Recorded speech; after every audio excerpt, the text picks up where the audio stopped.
Hey guys, yeah, this is Junior or Mel, whoever, uh, whatever. Anyway, it's end of month, March 31st, and right now it's almost 8 p.m. in the evening in Vancouver. And if you notice, it's still bright. Unlike before, 7:30, madilim na at may ulan. Ngayon, as usual, maganda ang panahon. I hope this coming week or weeks ay lalong gumanda kasi April na. Yeah, doon sa mga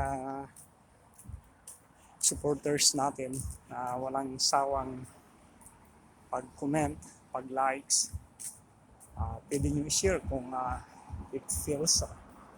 But anyway, ganun pa rin.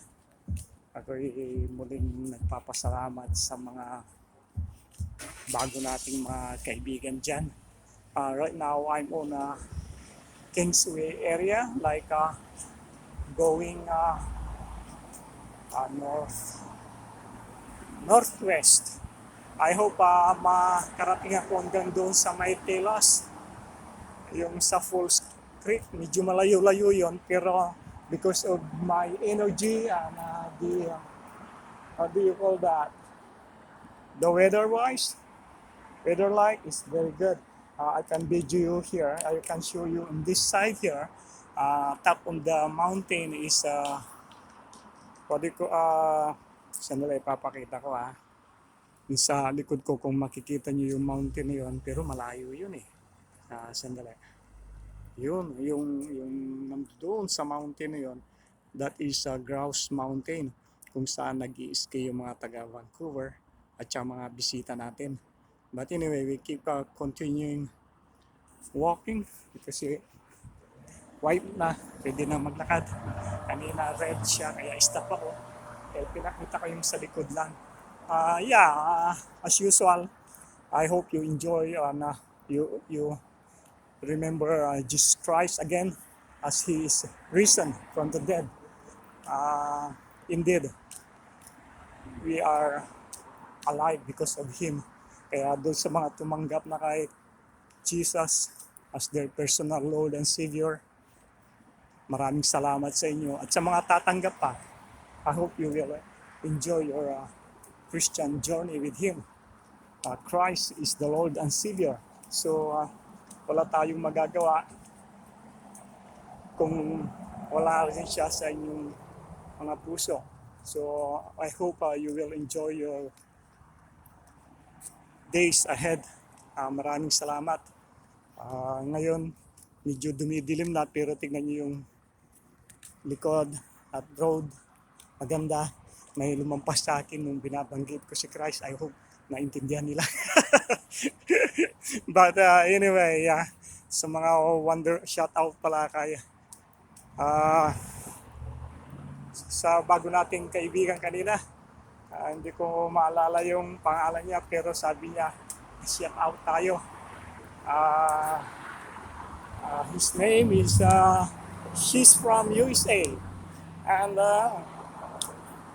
if I'm not mistaken, his name is Rexmar Malinaw Garcia. Shout out to you, bro. Hindi ko alam kung saan sa USA, pero alam ko nag-enjoy kayo dyan. And stay safe always. Maraming salamat sa pagla-like mo sa ating mga video. At tulad din ni classmate Tony Talasco. Kumusta na, bro? Sa may mga kaibigan nating may karamdaman na nasa hospital or sa bahay, pero medyo dinadapuan ng mga sakit. I hope makarecover kayo ng mabilis. Yung lang atin. Kaya ko ginagawa ito dahil nag-working ako gabi-gabi. Pag nag-working kang mag-isa at wala kang kausap, iba Kaya ko naisipang mag-blah-blah-blah-blah na rin. habang naglalakad ako, di at least may nagagawa ako. At naisishare ko sa inyo yung mga tanawin dito sa Vancouver, British Columbia, Canada.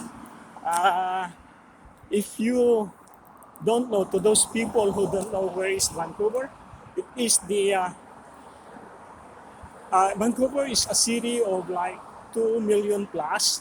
It's a multi-cultural city. Kung papansinin nyo, or doon sa mga kakilala natin na hindi pa nakakala, maraming mga Asyano dito. Like, not only Asian, but Southeast Asian people. Yeah, pero pinakamarami dito, napansin ko mga Chinese, mga kaibigan natin Chinese. Kahit saan naman maraming Chinese tsaka mga Indians. As you know naman, sila yung pinakamalaking country population-wise. Yun yun. Tapos yung Vancouver, it is a number one city of British Columbia. And it's the third big city in the whole Canada after Toronto and Quebec. Yeah. Tapos Vancouver na. And if you are looking on the map, it's on the very east coast of west coast of Canada. Yeah, kung titignan nyo yung mapa, nakatapat lang kami kung sa USA, parting California. Kaya yung oras namin, Vancouver or BC and California is the same. Kaya yung mga kaibigan nating nasa California, mga kaklase natin dyan, pag nagtatawagan kami, parehas lang. Pero paglipat mo ng ibang province, like after British Columbia going east side, prairies, yung katabi namin, Alberta, ahead na sila ng 1 hour. And so on until you will reach Ontario, that is 3 hours ahead sila.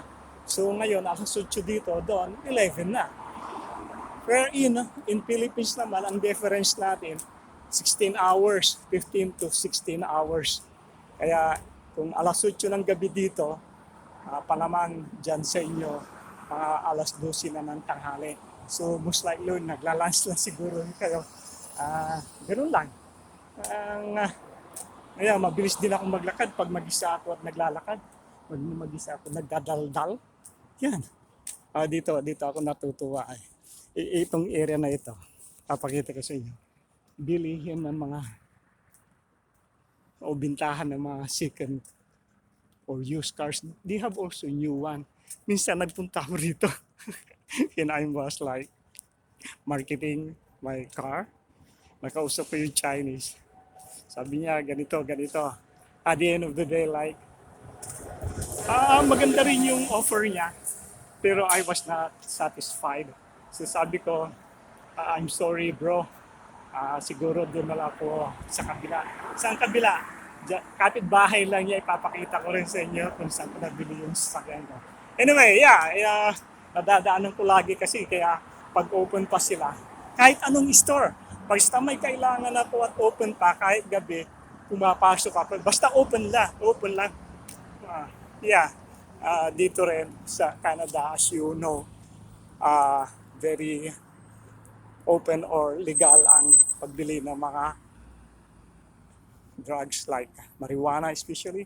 So kung makikita niyo, papakita ko sa inyo yung isang store. Yun sa kabilang store na yun. They call it Local Cannabis Company. Kung ikaw ay drug user at mayroon kang, pwede kang bumili. Basta 19 years old and above ka na. Yung iba, yung marijuana, ginagawang medication naman yun sa ibang klase ng sakit. Yun lang. Tapos nandito na tayo sa Fraser Road. Mamaya i-off ko na ito. Tapos mamaya pupunta na ako doon sa kabila. I-resume ko. So thank you for watching. And muli, lagi kayong mag-iingat mga kaibigan at mga supporters. Who knows? Time will come. We will meet each other. Thank you. You have a good night. Bye-bye.